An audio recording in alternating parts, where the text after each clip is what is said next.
আউযু বিল্লাহি মিনাশ শাইতানির রাজিম বিসমিল্লাহির রহমানির রহিম। আখির জামানে একজন মুমিনের করণীয় কি এই বিষয়ে সংক্ষিপ্ত কিছু কথা বলছি, আমাকে 10 মিনিট সময় দিন। আমি সেই পয়েন্টটা থেকে শুরু করব যে পয়েন্টটা থেকে রাসূল সাল্লাল্লাহু আলাইহি ওয়াসাল্লাম শুরু করেছিলেন। আপনারা আমার কথা তখনই গ্রহণ করবেন যখন আপনাদের কাছে গবেষণা করে মনে হবে যে আমার কথাটা ঠিক। তার আগ পর্যন্ত মনে করার, আমার কথা ফলো করার কোনো দরকার নাই। আমি চাচ্ছি না যে আপনারা আমার কথা বা যে কোনো খতিবের কথা, যে কোনো স্কলারের কথা বিনা গবেষণায় বিশ্বাস করেন, এটা আমি মোটেই চাচ্ছি না। বরং আমার উদ্দেশ্য আপনাদেরকে পড়াশোনা ইনভলভ করা। আপনারা দিনের একটা সময় পড়াশোনার জন্য ফিক্স করবেন এবং দিন নিয়ে গবেষণা করবেন। যখন গবেষণা করে মনে হবে যে ঠিক আছে কথাগুলো ঠিক, তখন আপনি প্রস্তুতি নেওয়া শুরু করেন। আমাদের কাছে মনে হচ্ছে একই সময়, দ্যাটস ওয়াই আমরা শুরু করেছি। আপনাকে আমি ওই পয়েন্টটা দিয়ে শুরু করবো যেটাতে রাসূল সাল্লাল্লাহু আলাইহি ওয়াসাল্লামকে আল্লাহ শুরু করিয়েছেন। একটা সময় 1450 বছর আগে সমাজের যে অবস্থা ছিল, এখন সমাজের অবস্থা হুবাহু একই রকম, হুবাহু একই রকম। ওই সমাজে জেনা ছিল, এই সমাজে আছে। আইয়ামে জাহিলিয়াতে সুদ ছিল, এই সমাজে আছে। ওই সমাজে শিরক ছিল, এই সমাজে আছে। ওই সমাজে দ্বন্দ্ব এবং গোত্রীয় যুদ্ধ ছিল, এই সমাজে আছে। ওই সমাজে মাদক ছিল, এই সমাজে আছে। প্রত্যেকটা বিষয় এই সমাজে আছে যা আইয়ামে জাহিলিয়া ছিল। ওই সময় আল্লাহ রাব্বুল আলামিন তার নবীকে প্রথম যে কথাটা বলেছেন সেটা এটা ছিল না যে সালাত আদায় করো, সেটা এটা ছিল না যে কুরআন তেলাওয়াত করো, সেটা এটাও ছিল না যে শিরক করো না, সুদ খেও না, জিনা করো না। এগুলো কিছুই আল্লাহ বলেননি। আল্লাহ প্রথম যে কথাটা বলেছেন সেটা হচ্ছে ইকরা, পড়ুন। এটা তো আপনারা অনেকেই জানেন। আল্লাহ রাব্বুল আলামিন প্রথম যে ওহীটা করেছেন সেটা হচ্ছে ইকরা বিসমি রাব্বিকাল্লাযী খালাক, পড়ুন আপনার রবের নামে যিনি আপনাকে সৃষ্টি করেছেন। আপনি যদি জেনে যান যে আগামীকাল কিয়ামত হবে, তারপরেও আমার নসিহা হচ্ছে আজকে সারাদিন আপনি পড়াশোনা করেন আর আল্লাহর কাছে তওবা ইস্তিগফার করেন। যদি কেউ আপনাকে বলে দেয় যে আগামীকাল কিয়ামত হবে, তাহলেও আপনার আজকের করণীয় হচ্ছে ইকরা, এই আদেশটা ফলো করা। আপনি সারাদিন পড়তে হবে। শেষ জামানায় একটা হাদিস আছে, শেষ জামানায় মানুষ আমল দিয়ে ঈমান টিকিয়ে রাখতে পারবে না। শেষ জামানায় মানুষ সকালে মুমিন থাকবে, বিকেলে কাফের হয়ে যাবে, বিকেলে কাফের থাকবে, সকালে মুমিন হবে। মানুষ দিনকে দুনিয়ার বিনিময়ে বিক্রি করে দিবে। এবং এই জামানায় মানুষ আমল করে করে করে ঈমান তাজা রাখতে পারবে না, শুধুমাত্র জ্ঞান চর্চা ব্যতীত। যত বেশি জ্ঞানের চর্চা হবে তত বেশি ঈমান তাজা হবে। অতএব প্রথম নসিহত হচ্ছে ইকরা। আল্লাহ যেটা বলেছেন সূরা আল-আলাকের 1 থেকে 5 নম্বর আয়াতে, পড়তে হবে। কি পড়বেন, কিভাবে পড়বেন, সবকিছু ডিটেইলস বলার সময় নেই, তবে আমি বলছি পয়েন্টগুলো। আপনাকে পড়তে হবে আল কোরআন, আল কোরআনের অর্থ, আল কোরআনের তিলাওয়াত, আল কোরআনের ভাষা, আল কোরআনের ব্যাখ্যা। আপনাকে আরবি ভাষা শিখতে হবে, সময় লাগুক 1-2 বছর। বিসিএস ক্যাডার হওয়ার জন্য আপনারা অনেকেই পড়াশোনা করছেন। আপনি যতটা পরিশ্রম বিসিএস ক্যাডার হওয়ার জন্য করছেন, তার চেয়ে বেশি পরিশ্রম আপনাকে ইসলামিক স্কলার হওয়ার জন্য করতে হবে। তখনই আপনি আল্লাহর হক আদায় করেছেন। নচেত আপনি স্রেফ একজন দুনিয়া পূজারী ছাড়া আর কিছুই নয়। আপনি ওই চাকরিটা আছেন শুধু দুনিয়ার জন্য, আর কিছু না, জাস্ট ফর একটা জব, আর কিছু না। যতটা পরিশ্রম আপনি বিসিএস ক্যাডার হওয়ার জন্য করছেন, তার চেয়ে বেশি পরিশ্রম আপনাকে করতে হবে দিন শেখার জন্য। কারণ দিন শেখাটা হচ্ছে প্রথম ফরজ। আমাদের প্রথম ফরজ নামাজ নয়, নো। আমাদের প্রথম ফরজ রমজান মাসে রোজা রাখা না। 10 বছর বয়স হলে নামাজ পড়তে হয়, এটাও আগে ওহী করা হচ্ছে। আপনি পড়েন আপনার রবের নামে যিনি আপনাকে সৃষ্টি করেছেন, আগে পড়তে হবে। আর এখান থেকে মুসলিম উম্মাহ সবচেয়ে দূরে সরে গেছে বলেই আজকে আমাদের এই অবস্থা হয়েছে। আপনাকে পড়তে হবে কোরআন, আপনাকে পড়তে হবে হাদিস, আপনাকে পড়তে হবে রাসূল সাল্লাল্লাহু আলাইহি ওয়াসাল্লামের জীবনী A to Z। কোন দিন রাসূল কি করেছেন সেটা আপনাকে জানতে হবে। যদি জিজ্ঞাসা করা হয় বাংলাদেশ ক্রিকেট টিমে এবার বিশ্বকাপে কারা কারা চান্স পেয়েছে, আপনি গর্ব করে বলে দিতে পারবেন। যদি আমি জিজ্ঞাসা করি রাসূল সাল্লাল্লাহু আলাইহি ওয়াসাল্লামের তৃতীয় স্ত্রীর নাম কি, বলতে পারবেন না আপনি। আমি চ্যালেঞ্জ করলাম, বলতে পারবেন না আপনি। আপনাকে যদি জিজ্ঞাসা করা হয় রাসূল সাল্লাল্লাহু আলাইহি ওয়াসাল্লাম বদরের যুদ্ধ কোন মাসে করেছেন, কোন হিজরিতে, আল কোরআনে কতজন নবীর নাম আছে, আপনাকে যদি জিজ্ঞেস করা হয় কোরআনে সবচেয়ে বেশি কোন নবীর আলোচনা এসেছে, মুহাম্মদ শব্দটা কোরআনে কয়বার আছে, আপনি বলতে পারবেন না।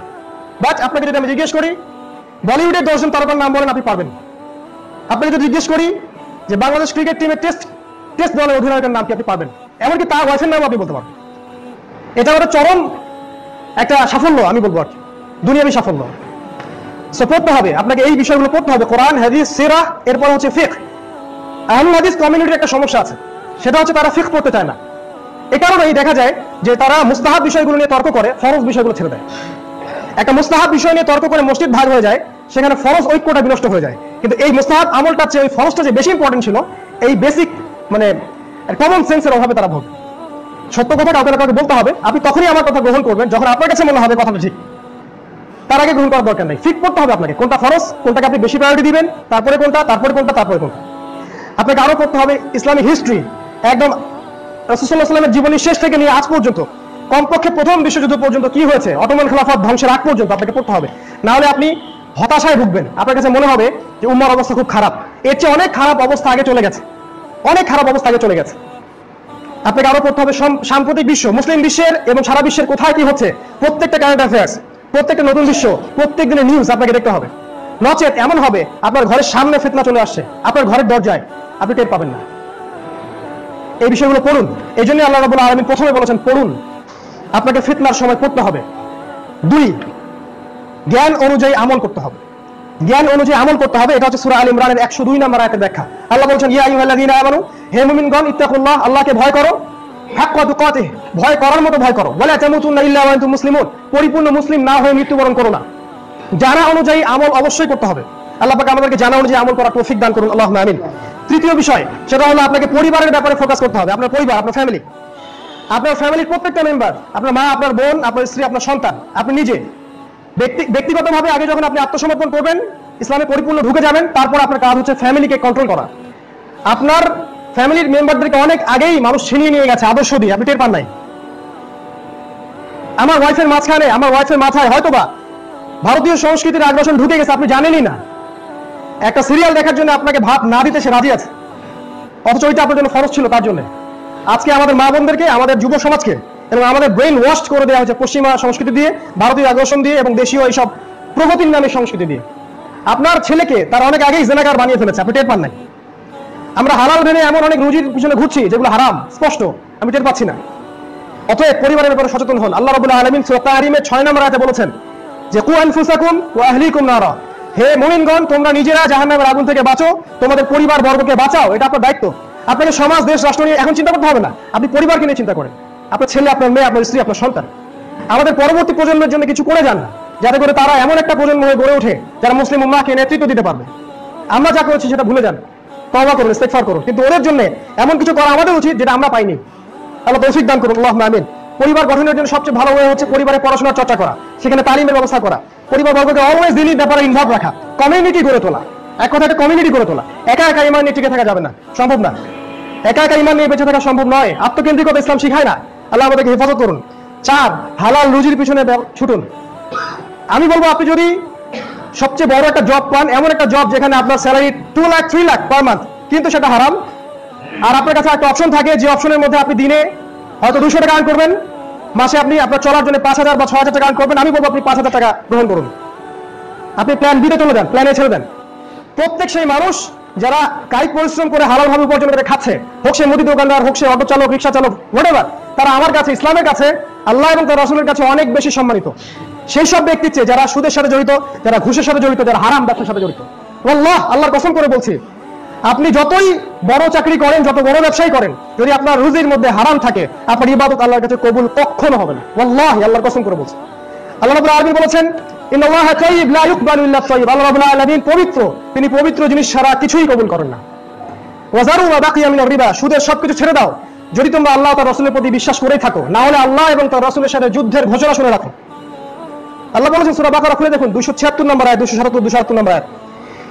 3টা পাপ আছে সুদের: মায়ের সাথে জিনা করা, আল্লাহ ও তার রাসূলের সাথে যুদ্ধ করা, 36টা মেয়েকে ধর্ষণ করলে যে পাপ হয়, 1 দিরহাম সুদ খেলে সে পাপ হয়। রুজির পিছনে ছুটুন যেটা হালাল। শশা বিক্রি করেন, অটো চালান, সবজির ব্যবসা করেন, হোয়াটএভার, কোনো সমস্যা নাই, কিন্তু হারাম রুজির পিছনে ছুটবেন না। আল্লাহ আপনার ওই রিজিকের মধ্যে বারাকা দিবেন যেটা ওইখানে দিবেন না। 4, 5, যৌবনকে মূল্যায়ন করেন। এখানকার যারা যুবক আছেন তাদের প্রতি আমার নসিহা, আমি একজন যুবক, আমার নসিহা আপনাদের প্রতি এটাই, নিজের জীবনের উদ্দেশ্যটা সম্পর্কে চিন্তা করেন। কেন আপনাকে আল্লাহ সৃষ্টি করেছেন, এটা নিয়ে সারা রাত ভাবেন। হয়তো আপনার মনে কোনো কষ্ট আছে, হয়তো বা হতাশা আছে, পারিবারিক চাপ আছে, আপনার চাকরি নাই, বেকারত্ব আছে। আমি যুবক, আমি তো বুঝি আপনার সাইকোলজি। আপনি ঠান্ডা মাথায় একটু দাঁড়ান, আপনি যে ছুটে চলছেন একটু দাঁড়ান, রিল্যাক্স হন, রিল্যাক্স হয়ে ঠান্ডা মাথায় সারা রাত একটু ভাবেন যে আল্লাহ রাব্বুল আলামিন আপনাকে যে সৃষ্টি করেছেন, যদি আপনাকে আল্লাহ সৃষ্টি না করতেন তাহলে কি হতো? কি হতো? কিছু হতো না। ধরেন আপনি দুনিয়াতে নাই, কি হবে? কিছু হবে না, কোনো কিছু থেমে থাকবে না, কিছু থেমে থাকবে না, সবকিছু চলবে, পৃথিবীর রোটেশন বন্ধ হয়ে যাবে না। অতএব আপনি কেন অত প্রেশার নিচ্ছেন? আপনাকে আল্লাহ সৃষ্টি করেছেন যৌবন কালটা আল্লাহর পথে ব্যয় করার জন্য, আর এখানে আপনি পরিপূর্ণ শান্তি খুঁজে পাবেন। একস্টিক গিটারের মধ্যে শান্তি নাই, ক্যারাম দাবা লুডুর মধ্যে শান্তি নাই। শান্তি, ইনার পিস, এটা প্রশান্তি, সাকিনা, সেটা কিন্তু এগুলোর মধ্যে নাই। এটা টেম্পোরারি, একটু ভালো লাগে, তারপর আবার হতাশা হয় না এরকম? আমি কি সত্যি বলছি না? আমি তো যুবক, একটা সময় আমার জীবনের উদ্দেশ্য ছিল আমি বাংলাদেশ ক্রিকেট টিমের ওপেনিং ব্যাটসম্যান হব। আমি আমার জীবনে 10টা বছর ঢেলে দিয়েছিলাম। Even I was very close, আমি আন্ডার 19 পর্যন্ত খেলেছি। একটা সময় গিয়ে আমার বুঝ এটা এসেছে যে এটা আমার জীবনের উদ্দেশ্য না। আল্লাহ পাক এই জন্য আমাকে সৃষ্টি করেননি। হয়তো বা আল্লাহ পাক আমার দ্বারা কিছু চাচ্ছেন, আল্লাহ আমাকে একটা সুযোগ দিয়েছে, একটা অপরচুনিটি, 30 বছর, 40 বছর বা 50 বছর। এর বেশি সময় হয়তো আপনি পাবেন না, এর বেশি সময় আমরা পাবো না। আমাদের বৃদ্ধদের মতো আমরা হয়তো বুড়ো হওয়ার সময় পাবো না। ওয়াল্লাহি এটা সত্যি বলছি, কারণ সামনে আমাদের ভয়ঙ্কর সময় আছে। যদি আপনি এখন সচেতন না হন, আপনার জীবনের উদ্দেশ্য ফিক্স করতে না পারেন, সমস্যা আছে। আমাদের যুবকদের প্রধান সমস্যা হচ্ছে তারা তাদের জীবনের উদ্দেশ্য ফিক্স করতে পারেনি। তারা আসলেই জানে না তারা কি চাচ্ছে। আপনি আমাকে বিশ্বাস করেন, তারা আসলেই জানে না তারা কি চাচ্ছে। একটা পর্যায়ে গিয়ে আপনার মনে হবে যেটা ভুল, ট্র্যাক ওয়াজ ভুল, রং ট্র্যাক, আপনার ভুল মনে হবে। ওই সময়টা যেন অনেক দেরি না হয়ে যায়, এই জন্য এখনই ঠান্ডা মাথা চিন্তা করেন আল্লাহ পাক আপনার কাছে কি চান। আপনার মাঝে পোটেনশিয়াল আছে, সম্ভাবনা আছে, আপনি ওটাকে আল্লাহর পথে কাজে লাগান। আমাদের পরিবারের পিতা মাতাদের কিছু সমস্যা আছে, একটু না বললেই না। তারা এতটাই বেশি তাদেরকে ইকোনমিক্যালি ফোর্স করে যে তারা বিপদে যেতে বাধ্য হয়। আপনি আপনার সন্তানের পোটেনশিয়ালটা দেখেন, তার মধ্যে কোন প্রতিভা আছে সেটার দিকে আপনি তাকে ফোকাস করতে দেন। আপনি চাপ দিন না তোমাকে ডাক্তার হতেই হবে, তোমাকে ইঞ্জিনিয়ার হতেই হবে, নো। আপনি দেখেন তার মধ্যে কি প্রতিভা আছে, আপনি ওই দিকে তাকে ছেড়ে দেন। আল্লাহ আমাদের যুবক ভাইদেরকে হেদায়েত করুন, আল্লাহুম্মা আমিন। 6, দাওয়া। ইসলামের দাওয়া আপনাকে ঘরে ঘরে পৌঁছানোর চেষ্টা করতে হবে। আমি জানলাম জামানা শেষ, অনেক ক্লোজ, আমি যদি উম্মাহকে সতর্ক না করি তাহলে আমি দায়বদ্ধ থাকবো। অতএব আমরা যারা এগুলো নিয়ে পড়াশোনা করছি, আমাদের উচিত দিন রাত ওয়াকফ করে দেয় আল্লাহর পথে, যাতে মানুষ সতর্ক হতে পারে, উম্মার কোনো খেদমত হয়। 7, ঐক্যের প্ল্যাটফর্ম তৈরি করা।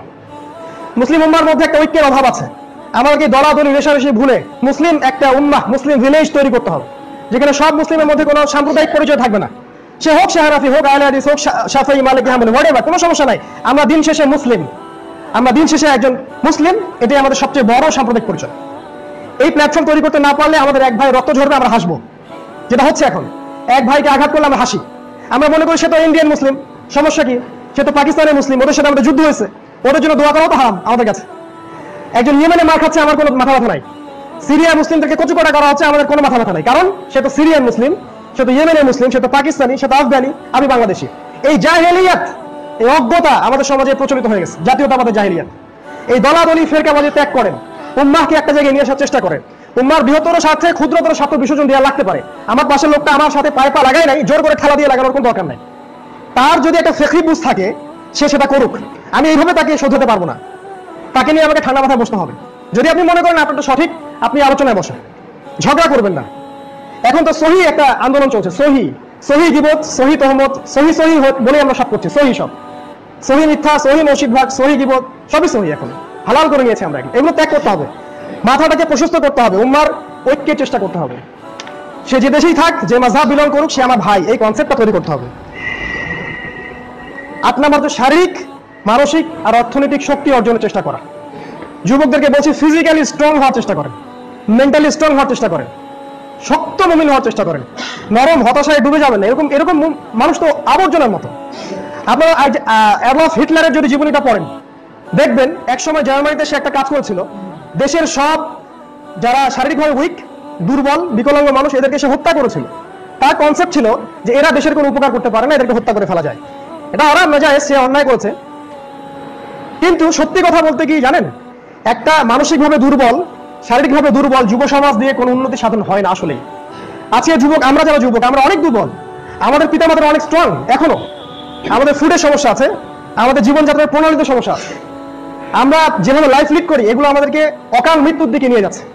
অতএব আপনি জিম করেন, আপনি কায়িক পরিশ্রম করেন, খেলাধুলা করেন, এগুলোতে চলে আসেন, আপনি সময়কে মূল্যায়ন করেন,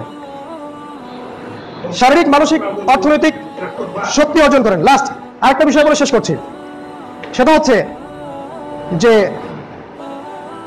এই পৃথিবীটা চূড়ান্ত সাফল্য আর ব্যর্থতার জায়গা নয়।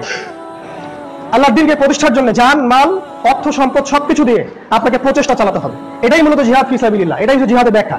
এই 10টা পয়েন্ট যদি আপনারা আখিরুজ জামান, শেষ জামানায় নিজেকে বাঁচাতে চান, তাহলে আপনাকে আজ থেকে এই পদ্ধতি অবলম্বন করা উচিত বলে আমার ভিশন, আমার মতামত। আপনি তখনই গ্রহণ করিয়েন যখন আপনার কাছে মনে হবে এটা ঠিক আছে।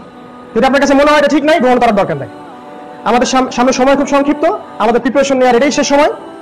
অথবা আপনি যেভাবে জীবনযাপন করছেন সেটাও আপনি করতে পারেন, দুনিয়াকে উপভোগ করতে পারেন। আপনার জন্য পরকালে আল্লাহ রাব্বুল আলামিন কি করবেন সেটা আল্লাহ জানেন। আল্লাহ রাব্বুল আলামিন আমাদের সকলকে এই বিষয়গুলো বুঝে প্রস্তুতি নেওয়ার তৌফিক দান করুন। আল্লাহুম্মা